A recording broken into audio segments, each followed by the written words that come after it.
Novak Djokovic suffers injury win streak in Australia, ends with Minaur defeat. Novak Djokovic is sweating on a wrist injury ahead of his quest for a record-extending 11th Australian Open title. Don't miss any update, subscribe my channel for entertainment news. The Serb required extended treatment during a surprise 6-4, 6-4 defeat to home favourite Alex de Minaur at the United Cup on Wednesday. With the first major of 2024 set to get underway on January 14, live on Eurosport and Discovery+, Djokovic now faces a fitness battle. Novak Djokovic struggled with a wrist injury as he slipped to a straight sets defeat to Alex de Minaur in the United Cup, his first defeat in Australia since 2018.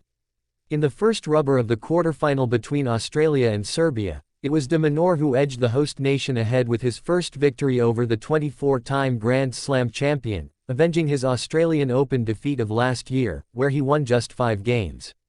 De Minaur earned the biggest win of his career to date in 1 hour and 34 minutes to give Australia first blood in the tie, before Ajla Tomljanovic completed the victory with a resounding 6-1, 6-1 win over Natalija Stevanovic. The Australian won 33 of 34 points on his first serve, asserting his authority through his accuracy. His service dominance was further highlighted by the fact that Djokovic did not have a single break point on the de Minaur serve, while the Aussie took 2 of his 5 break opportunities. Djokovic had held well at 4-3 in the first set, but had treatment on his wrist at the following changeover, and then once more after de Minaur had earned himself a break at 4-5. The Serb continued to have his wrist iced at the changing of ends and he withstood the pain to keep parity in the second. De Minaur broke away in the 7th game before letting nerves get the better of him as he tried to serve it out, dropping all 3 of his match points from 40-0. But a shanked Djokovic backhand long on the following advantage saw the decibel level in the arena crank up as the home favorite celebrated a huge victory. "It's extremely special," de Minaur said afterwards. "Novak is an unbelievable competitor and what he's done for the sport is pretty special. It feels surreal, it feels amazing. I'm happy to do it here in Perth and in Australia. The defeat at the Australian Open couldn't get any worse, I guess. Ultimately, when you go out against Novak, you have to try and enjoy it, and back yourself no matter what, fighting until the end. Today was my day and I'm happy to get the win. This one definitely means a lot. It comes from a lot of people not believing in me. I'm here to prove a lot of people wrong, trying to keep getting better. Ultimately, I'm never going to be the biggest or strongest guy, so I've got to adapt and show that I have variety in my game and that I have different styles of playing tennis, and I'm glad I was able to bring this level today." United Cup. Novak Djokovic overcomes wrist issue to help Serbia edge past Republic into quarterfinals. Novak Djokovic played through a wrist complaint to beat Jiri Lehecka in a deciding set and helped Serbia into the quarterfinals of the United Cup. The men's world number 1 wasn't at his best but eventually sealed a 6-1, 6-7, 3, 6-1 win that set up a decisive mixed doubles match. After losing the first set, Olga Danilovic and Hamid Medjedovic recovered to win and secure top spot in Group E for Serbia. Serbia progressed into the quarter-finals of the United Cup with a hard-fought victory over the Czech Republic team in a tie that went all the way to the mixed doubles match. Marketa Vondrousova gave the Czechs the lead in the opening singles match, defeating Olga Danilovic 6-1, 3-6, 6-3 in 2 hours and 6 minutes. Novak Djokovic then played through a wrist injury to beat Jiri Lehecka 6-1, 6-7, 3, 6-1 and level at 1-1 before Danilovic and Hamid Medjedovic combined to power Serbia to victory and set up a last 8 clash with Australia. Vondrousova, the reigning Wimbledon champion, was pushed by Danilovic, who is ranked 110 places below her. She dominated the opening set but dropped her serve early in the second as the momentum swung to the Serb.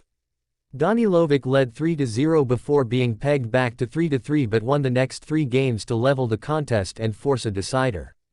Vondrousova again lost her opening service game of the set before reeling off 5 in a row to close in on victory at 5-1. Danilovic got one of the breaks back to make it 5-3 but it only delayed the inevitable, as the Czech eventually got the job done with a deep forehand volley. Djokovic, Serbia's talisman, got his country level despite battling a wrist problem against Lehecka. The world number 1 looked on course for a serene win when he wrapped up the first set 6-1 and went a break clear in the second but the Czech hit back.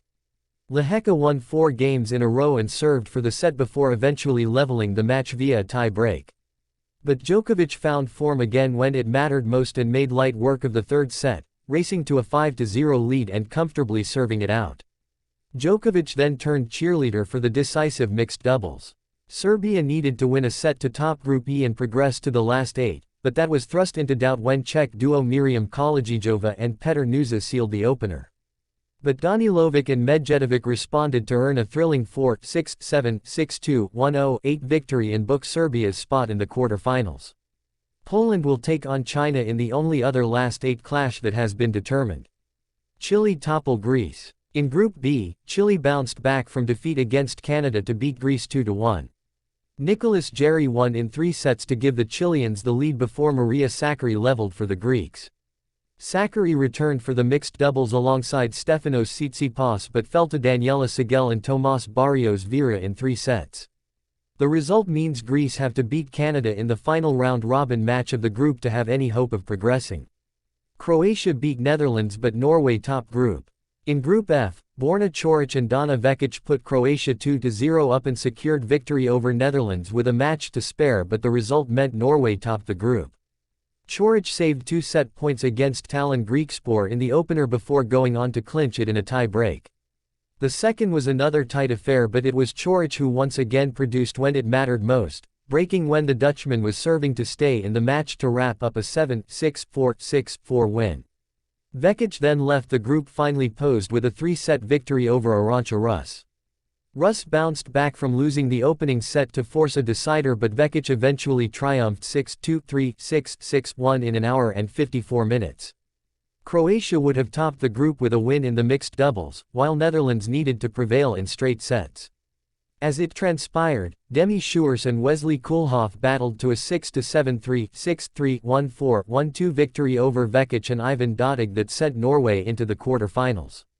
The 3 teams finished tied on overall wins, individual match wins and set wins, with Norway edging it only on game win percentage.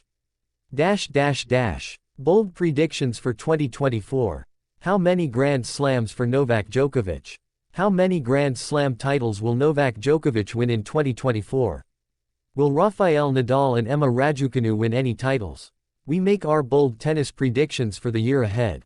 Djokovic won 3 major titles in 2023 and will be aiming to move into the outright lead with the all-time record. Nadal and Raducanu will both be back on tour in January after injury absences.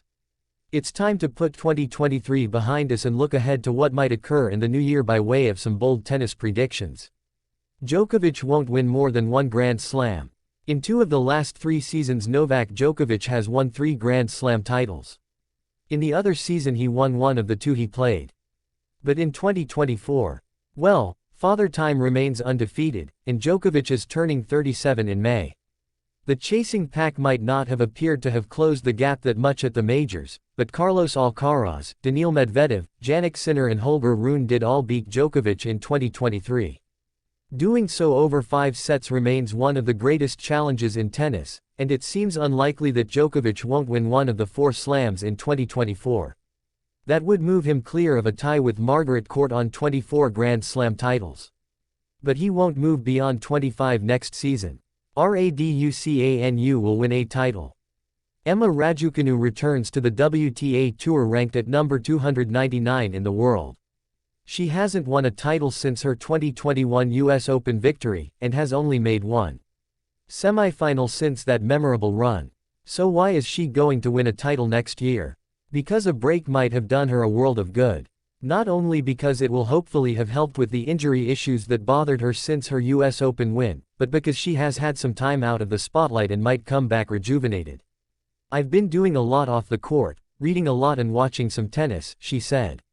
Mentally, I feel like I'm in a better place to compete now than I ever have been before since the US Open. Raducanu has shown flashes of her potential since her Grand Slam victory, and this could be the year where it starts to come together again. Osaka gets back into the top 10. There are a lot of unknowns with Naomi Osaka's comeback. She hasn't played since September 2022, gave birth to her daughter Shai earlier this year, and returns to a WTA tour that is very competitive at the top. Plus, even before stepping away, Osaka hadn't been playing close to her very best for a while. But a long break from the demands of the tour and a new mindset could be just what was needed for Osaka, who is still just 26 but has plenty of experience at the elite level. Just as Serena Williams, Alina Svitolina and Caroline Wozniacki have made successful returns after becoming mothers, so too can Osaka.